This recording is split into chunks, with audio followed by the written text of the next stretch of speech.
Welcome to studio in Telugu. Kakinada 29 division ex corporator Siriyala Ramu Lakshmi ఆధ్వర్యంలో cinema road Nagendraswamy ఆలయం వద్ద తెలుగుదేశం పార్టీ యువనేత వనమాడి ఉమాశంకర్ జన్మదినాన్ని పురస్కరించుకుని పేదలకు అన్నదానం నిర్వహించారు. కాకినాడ సినిమా రోడ్డు నాగేంద్రస్వామి గుడి వద్ద తెలుగుదేశం పార్టీ 44వ పార్టీ ఆవిర్భావ దినోత్సవాన్ని పురస్కరించుకుని పార్టీ జెండాని ఎగురవేశారు. అనంతరం తెలుగుదేశం పార్టీ యువనేత వనమాడి ఉమాశంకర్ జన్మదిన సందర్భంగా పేదలకు అన్నదానం నిర్వహించారు. ఈ సందర్భంగా సిరియాల రాము లక్ష్మి మాట్లాడారు. నమస్కారం అండి.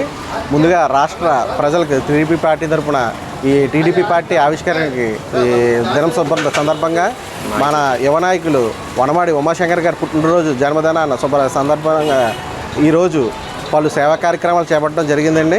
ఈరోజు దానిలో భాగంగా 29వ డివిజన్ శ్రీయాల రాము గారు లక్ష్మి గారి ఆధ్వర్యంలో పేద ప్రజలకు అన్నదానం నిర్వహించడం జరిగిందండి. ఇవే కాకుండా పలు సేవా కార్యక్రమాలు ఇప్పుడు ఎల్లప్పుడూ మా ఉమాశంకర్ గారి ఆధ్వర్యంలో ఎప్పుడు చేస్తూ ఉంటామండి.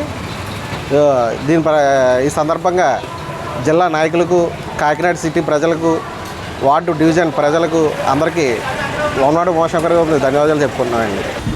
మన తెలుగుదేశం పార్టీ ఆవిర్భవించి రోజుకి 44 సంవత్సరాలు పూర్తయింది కాబట్టి 44వ ఆవిర్భావ దినోత్సవం సందర్భంగా మరియు అదే రోజు మన వనమాడి ఉమాశంకర్ గారి పుట్టినరోజు సందర్భంగా ఈ కార్యక్రమం అన్నదాన కార్యక్రమాలు చేయడం జరుగుతుంది. ఇక్కడ దీనికి అనేక మంది ప్రజలు వచ్చి అన్నదాన కార్యక్రమాలు జయప్రదం చేయాలని కోరుతున్నాం.